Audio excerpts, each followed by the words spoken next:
नीले घोड़े के अश्वार के नाम से कौन जाना जाता है? बारबरिक फिर अपनी माँ का आशीर्वाद और अनुमति लेकर शक्तिशाली, बहादुर, हारने वालों के मित्र बारबरिक पावन गति के साथ एक नीले घोड़े पर सवार होकर महाभारत युद्ध के मैदान कुरुक्षेत्र की ओर आगे बढ़े। युद्ध के मैदान में भगवान श्री कृष्ण अपनी दिव्य दृष्टि से देखा कि एक वीर व्यक्ति नीले घोड़े पर सवार होकर वायु की गति से कुरुक्षेत्र की ओर आ रहा है। श्री कृष्ण ने बारबरिक की परीक्षा कैसे ली? श्री कृष्ण ने मन ही मन सोचा, चलो इस वीर पुरुष की परीक्षा लेता हूँ। भगवान श्री कृष्ण ब्राह्मण का वेश धारण किए और युद्ध भूमि के थोड़ी दूर पर एक पीपल के पेड़ के नीचे बैठ गए। वहां पहुंचकर बारबरिक ने पीपल के पेड़ के नीचे ब्राह्मण को देखा और वह घोड़े से उतर गए। उन्होंने ब्राह्मण के सामने आदर पूर्वक प्रणाम किया और वहीं रुक गए।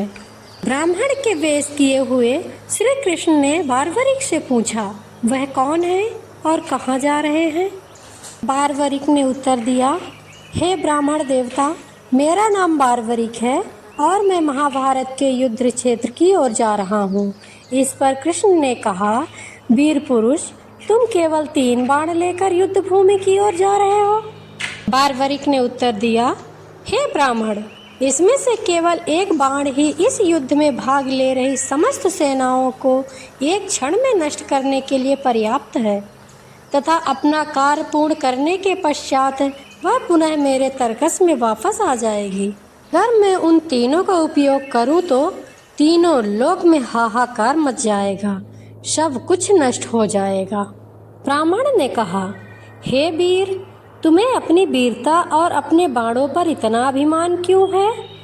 बारबरिक ने उत्तर दिया, हे ब्राह्मण, यह अभिमान नहीं है, यह मेरी साधना, मेरी पूजा का बल है। इसी कारण मुझे उन पर गर्व है। तो ब्राह्मण ने कहा, यदि तुम्हारी वीरता का इतना गर्व है, जिस पीपल के पेड़ के नीचे मैं बैठा हूँ उसके सारे पत्ते एक ही बाण में तोड़कर फेंक दो। ब्राह्मण की इच्छा पूरी करने के लिए बारबरिक सहमत हो गए। उन्होंने अपने तस्कर से एक बाण निकाला और ध्यान में ध्यान लगाकर बाण को छोड़ दिया। फिर तीर ने पीपल के पेड़ के सभी पत्तों को एक एक करके बींध दिया, लेकिन एक पत्ता भगवान श्री कृष्ण ने जो अपने पैर के नीचे दबा कर रखा था वही बाकी बचा था। उसको बींधने के लिए तीर ने ब्राह्मण के पैर के चारों ओर चक्कर लगाने लगा। इस पर ब्राह्मण ने पूछा, हे वीर, ये बाण मेरे पैर के चारों ओर क्यों घूम रहा है? बारबरिक ने उत्तर दिया कि उसके पैर के नीचे एक पत्ता होगा और उस पत्ते को बींधने के लिए ये बाण आपके पैर के चारों ओर घूम रहा है। अब ब्राह्मण ने कहा, यदि मेरे पैर के नीचे एक पत्ता मौजूद है तो ये तीर उसे क्यों नहीं बींध रहा है? बारबरिक ने उत्तर दिया, तीर पत्तों को बींधने के लिए आदेश किया गया है, आपके पैर को नहीं।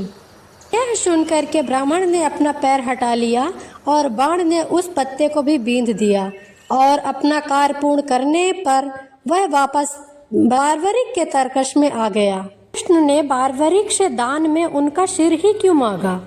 अब श्री कृष्ण ने कहा कि इसमें कोई संदेह नहीं है कि तुम कितने वीर और साहसी हो, लेकिन मुझे यह बताओ कि तुम युद्ध किस पक्ष की ओर से लड़ोगे? बारबरिक ने उत्तर दिया, हे ब्राह्मण, मैं तो युद्ध देखने आया हूँ, लेकिन जो भी पक्ष हारेगा मैं उसी पक्ष की ओर से लड़ूंगा। श्री कृष्ण जानते थे कि हारने वाला पक्ष कौरव है और यदि यह कौरव के पक्ष में चला गया तो संपूर्ण युद्ध भूमि की दृष्टि ही बदल जाएगी और यदि ऐसा हुआ धर्म का नाश हो जाएगा और अधर्म की विजय हो जाएगी। ब्राह्मण ने कहा कि आप बहुत साहसी और बहादुर हैं, लेकिन एक क्षत्रिय को बहादुर होने के साथ साथ परोपकारी भी होना चाहिए। यह सुनकर बारबरिक बोले, आज आप मुझसे जो भी मांगेंगे। यदि वह भगवान श्री कृष्ण ने कहा, पहले मुझे वचन दो, फिर मैं वरदान मांगूंगा। बारबरिक ने ब्राह्मण को वचन दिया और कहा कि जो चाहो मांग लो। तब श्री कृष्ण ने कहा, हे वीर, मुझे अपना सिर दान में दे दो। यह सुनकर बारवरिक आश्चर्यचकित हो गए और बोले, हे ब्राह्मण, मैं तुम्हें अपना वचन दे चुका हूँ, इसलिए मैं तुम्हें अपना सिर भी अवश्य दूंगा। लेकिन पहले तुम मुझे बताओ कि तुम हो कौन और मेरा सिर क्यों चाहते हो? कृपया मुझे अपना परिचय बताओ। इस पर भगवान श्री कृष्ण ने बारवरिक को अपना वास्तविक रूप दिखाया और कहा, देखो बारवरिक, युद्ध से पहले युद्ध भूमि की पूजा के लिए एक पूर्ण वीर साहसी क्षत्रिय का शीश की बलिदान अवश्य देना चाहिए। धरती पर जो सबसे ज्यादा बहादुर होगा वही बलिदान दे सकता है और इस दुनिया में आपसे ज्यादा बहादुर कोई नहीं है, इसलिए मैंने आपसे आपका सिर दान में मांगा है। इस पर बारवरिक ने उत्तर दिया, हे प्रभु, मैं बचपन से ही आपका अनुयायी रहा हूँ। यह मेरा सौभाग्य कि आपने मेरा सिर मांगा है। बारवरिक की अंतिम इच्छा क्या थी? लेकिन प्रभु, मेरी भी एक इच्छा है। मैं युद्ध को अंत तक देखना चाहता हूँ। यदि आप मेरी इच्छा पूरी कर दें तो मेरा जीवन सफल हो जाएगा और उसे एक नया अर्थ मिल जाएगा। भगवान श्री कृष्ण ने कहा, हे वीर बारवरिक, तुम्हारी इच्छा अवश्य पूर्ण होगी। उसी समय पांडव भाई वहां पहुंच गए और उन्होंने श्री कृष्ण से पूछा, हे प्रभु, आपने इस निर्दोष वीर का सिर क्यों मांगा है? आइए जानते हैं पूर्व जन्म में वीर बारवरिक कौन थे। तब चांडिका, सिद्ध अंबिका, प्राणेश्वरी, योगेश्वरी, सुरवणा, त्रिपुरा, चर्चिका, कौंद मातृ आदि अनेक देवियां वहां प्रकट हुईं और बोली, हे वीर पांडवों, बारवरिक के सिर का बलिदान लेने का कारण हमसे सुनो। एक समय की बात है, सभी देवताओं ने भगवान विष्णु से प्रार्थना की कि हे प्रभु, पृथ्वी पर अधर्म बहुत बढ़ गया है, कृपया पृथ्वी से इस भार को कम करें। तब भगवान विष्णु ने सभी को आश्वासित किया और वचन दिया कि वे अवतार लेकर पृथ्वी से यह भार हटा देंगे। तब वहां उपस्थित सूर्यवर्चा नामक एक यक्ष ने घोषणा की कि केवल वही अवतार ले सकता है और पृथ्वी का भार हटा सकता है। ऐसा कहते ही भगवान ब्रह्मा बहुत क्रोधित हो गए और उन्होंने सूर्यवर्चा को श्राप दे दिया कि जब संसार का भार उतरने का समय आएगा तो श्री कृष्ण के हाथों उसकी मृत्यु होगी। तब सूर्यवर्चा ने श्री विष्णु से पूछा। तब विष्णु भगवान ने उत्तर दिया कि जब जब पृथ्वी पर पाप और अधर्म का बोझ बढ़ेगा, भगवान कृष्ण तुम्हें तुम्हारे श्राप से मुक्त करेंगे और उसके आशीर्वाद से तुम प्रसिद्ध हो जाओगे।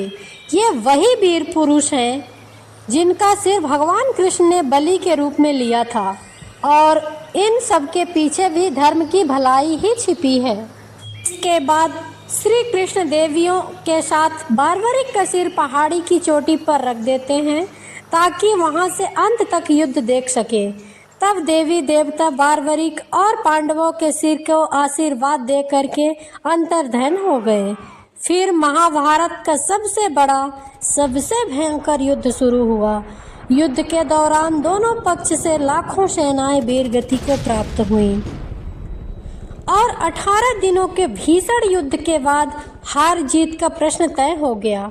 भगवान श्री कृष्ण की नीति के कारण पांडवों की विजय हुई। विजय प्राप्त करने के बाद सभी पांडवों में अहंकार भर गया और वे सभी अपनी अपनी वीरता का बखान करने लगे। सभी पांडव अपनी आप को विजय का सच्चा पात्र मानने लगे। यह देखकर श्री कृष्ण ने कहा, हे वीर पांडवों, अपने आप पर इतना गर्व मत करो। जीत का वास्तविक कारण का सही निर्णय तो वीर बारवरिक ही से ही बता सकता है। सभी युद्ध में लगे हुए थे, लेकिन उस वीर के सिर ने पहाड़ी की चोटी से युद्ध के मैदान में शुरू से लेके अंत तक जो कुछ भी हुआ उसे पूरे ध्यान से देखा था। मेरे साथ आओ और वीर बारवरिक के सिर से मांगो। सभी पांडव ने श्री कृष्ण के साथ पहाड़ी की चोटी पर गए जहाँ बारबरिक का सिर रखा गया था। वहाँ पहुंचकर सभी पांडव बारबरिक के सिर मांगने लगे कि जीत के श्रेय उन सभी को है। तो वे सभी इतने खुश थे कि अपनी खुशी को अपने अंदर छुपा ही नहीं पा रहे थे। पर बारबरिक के शीश ने मुस्कुराते हुए उत्तर दिया, हे वीर पांडवों, इस युद्ध में विजय केवल भगवान श्री कृष्ण के कारण ही प्राप्त हुई है। इस युद्ध में वास्तविक विजेता केवल श्री कृष्ण हैं। उनकी नीतियों और बुद्धिमत्ता के कारण ही आप महाभारत के इस युद्ध में विजयी हुए हैं। बारबरिक के सिर आगे बोला, हे साहसी पांडवों, मैं केवल सुदर्शन चक्र को ही चारों ओर घूमता देख रहा था, जो कौरव सेना के टुकड़े टुकड़े कर रहा था और द्रौपदी महाकाली दुर्गा का भयानक रूप धारण करके धरती पर गिरने वाले रक्तों को पी रही थी। इतना कहकर बारबरिक का सिर शांत हो गया और उस पर स्वर्ग से पुष्पों की वर्षा होने लगी। यह सब सुनकर के पांडव भाई लज्जित हो गए और क्षमा मांगने लगे। बारबरिक को श्री कृष्ण से क्या वरदान मिला? श्री कृष्ण ने प्रसन्नता पूर्वक कहा, बारबरिक, मैं तुम्हारे महान बलिदान से बहुत प्रसन्न हूँ और मैं तुम्हें वरदान देना चाहता हूँ कि कलयुग में खाटू नगरी में तुम मेरे नाम श्याम से पूजे जाओगे। आपके स्मरण मात्र से ही भक्तों को आशीर्वाद प्राप्त होगा तथा सच्चे मन व श्रद्धा से आपकी पूजा करने वाले से भक्तों को कार्य पूर्ण होंगे। महान, उदर साहसी, परोपकारी बारबरिक का सिर बाद में खाटू की भूमि में दफनाया गया और श्री कृष्ण के वरदान के कारण सिर के प्रकट होने का समय आ गया। खाटू का एक चरवाहा अपनी गायों को खाटू के बाहर चराता था। एक गाय हमेशा गांव लौटते समय एक जगह रुकती थी और उसके थनों से दूध धरती में गिरने लगता था। गाय का मालिक बहुत चिंतित और दुखी था क्योंकि उसको गाय रोजाना दूध नहीं दे रही थी। उसने चरवाहे को डांटा और उससे पूछा कि क्या वह शाम को गाय का दूध निकालता है, इसलिए उसकी गाय उसे दूध नहीं दे रही है। चरवाहे के मना करने पर भी वह गाय का मालिक उस पर भरोसा नहीं किया। वह सच्चाई जानने के लिए सारा दिन गाय के पीछा करता रहा और उसने देखा कि गांव के निश्चित ही दूरी गाय का दूध शुरू हो गया। गाय के थनों से दूध निकल करके पृथ्वी में समा गया।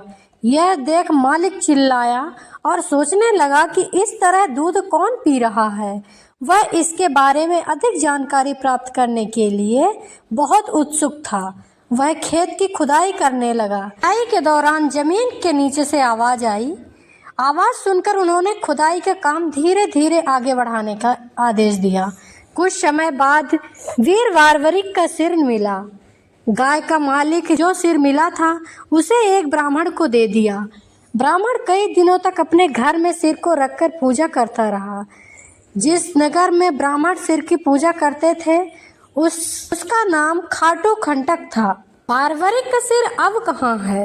वहाँ के राजा के स्वप्न में श्याम जी का मस्तक आया और उनसे कहा, हे राजन, आपने यहाँ मंदिर बनवाओ और ब्राह्मण से सिर लेकर मंदिर में रखा दो।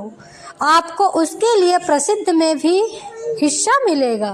उस नगर में एक भव्य मंदिर का निर्माण किया गया और कार्तिक मास के शुक्ल पक्ष एकादशी तिथि को शुभ मुहूर्त में विधि विधान से मंदिर में श्याम जी का सिर स्थापित किया गया। वर्तमान समय में भी नीले घोड़े पर सवार श्याम जी अपने उन भक्तों की मनोकामना पूर्ण करने के लिए आते हैं जो उनकी श्रद्धा, गहरी भक्ति और सच्चे मन से पूजा करते हैं। खाटू के श्री श्याम बाबा को उनके भक्त उन्हें अलग अलग नामों से पुकारते हैं। वीर बारबरिक की कहानी, ये कहानी आपको कैसी लगी प्लीज़ कमेंट में बताएं। अगर चैनल को सब्सक्राइब ना किया हो तो सब्सक्राइब कर लें, वीडियो को लाइक करें और प्लीज़ कमेंट में ज़रूर बताएं कि कहानी आपको कैसी लगी, ताकि हम आपको इसी तरह से नई नई जानकारियों के साथ अवगत कराएं। तब तक के लिए नमस्कार। मिलते हैं एक अगले कहानी में। तब तक के लिए नमस्कार और कृपया मेरे आला उदल की कहानी अगर ना सुनी हो तो इस चैनल के डिस्क्रिप्शन में उसकी लिंक दी गई है, आप वहां जाकर के सारी कहानी देख सकते हैं, जो वो भी महाभारत से ही जुड़ी हुई कहानी है। थैंक यू फॉर वॉचिंग और नमस्कार।